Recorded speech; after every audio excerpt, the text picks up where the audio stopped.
There's an expectation that all women should embrace feminism, but in reality, not all women do. Here are 10 reasons why I don't. Feminism on the surface might seem like a great cause, but when you start to dig a little deeper, you can see that feminism today is based on a number of lies. Lie number 1, women can have the best of both worlds. They can have the career and they can have the family, and then they can juggle everything else in between. And not only that women can have these things, but that women should. The problem with that is women are the only ones who can carry babies, so they almost have a double burden on their shoulders, which can lead to a life full of consequences, compromise, and resentfulness. Not to mention, as soon as a family court matter is involved, this idea tends to swing one way towards the woman, because if a father says he would like the best of both worlds and he would like custody of his child and he would like to still work, it doesn't tend to work out that way for him. Lie number 2, men and women are the same. Instead of celebrating and recognizing the natural dignities of each sex, feminism essentially eradicates what makes men and women unique and complementary. Lie number 3, men are attracted to women who are stronger and who have been more successful than them.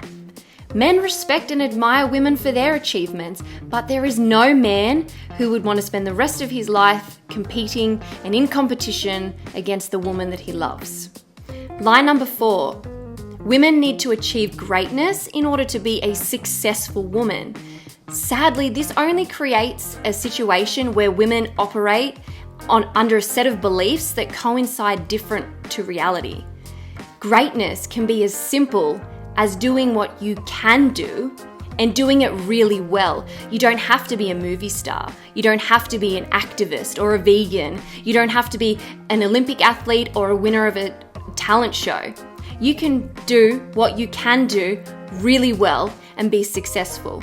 You can be a teacher or a nurse or a doctor or a stay-at-home mum, and you can do it really well and you can be really successful at it. There is something really honourable in being an ordinary person in the hands of an extraordinary God. Lie number 5, women can wait as long as they like to start a family. That's just biologically untrue. Women, whether they like to admit it or not, are on a time limit.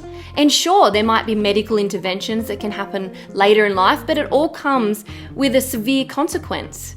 And I don't like the idea that waiting to be a mother is the best thing for you because you get to live your life. It devalues and sucks the joy out of motherhood and out of having a family. It's completely destructive, and it completely misses the point of why women are so unique and beautiful, because we can have and carry children. Lie number 6, men and women are the same when it comes to physical intimacy. It's lies like that that started the sexual revolution, and you have to ask yourself an honest question: what good has ever come from that? The cost for sex is far greater for women than it is for men. That is a fact. You only have to see the increase in abortion rates to see the practical effects of sexual sameness and promiscuity. It's ideal for men because essentially we've created a culture where there is sex without consequence. Have a look at abortion rates around the world.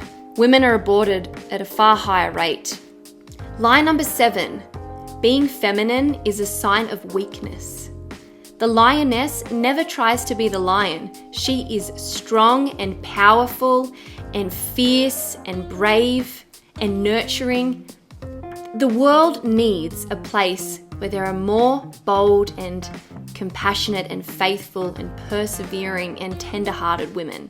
It is a lie to say that being feminine and being kind and gracious and gentle is a sign of weakness. Women should never mistake meekness as weakness.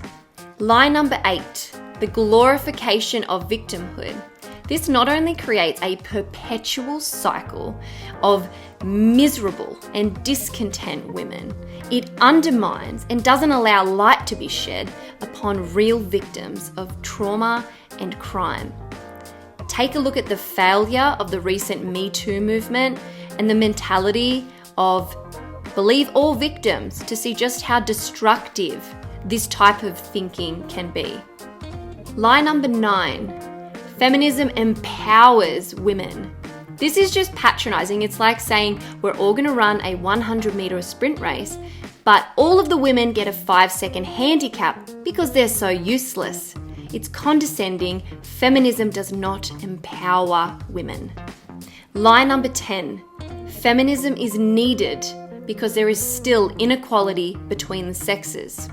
It is lies like this that fuels the myth of the gender wage gap. I don't know of any job in Western civilization that discriminates based on gender. If a man and a woman have the exact same circumstances and they're in the same job, they would get paid the exact same amount of money. If a man wants to be a primary school teacher or a hairdresser or a daycare worker, he would get paid the same as a woman in that position. If a woman wants to go work in the mines or work as an engineer or work in the Defence Force, she would also get paid exactly the same as a man in her position. If men want to take 6 to 12 months off to take care and raise their children, they would not get paid for that, the same as women. Feminism has successfully masculated women and successfully emasculated men. Women today have more rights than they ever have before, yet feminists today are more miserable than women ever have been. Women are no longer fighting for equality, they have it. They're fighting for special privilege. Feminism has stripped women of the natural dignity of their sex and created them into inferior men. Sadly, this reality has meant that many feminists are trapped in a state of continual war, not only on the femininity of women, but also on the masculinity of men. The question is, how could a movement devoted to diminishing the qualities that make a woman unique make any meaningful contribution to the cause of women?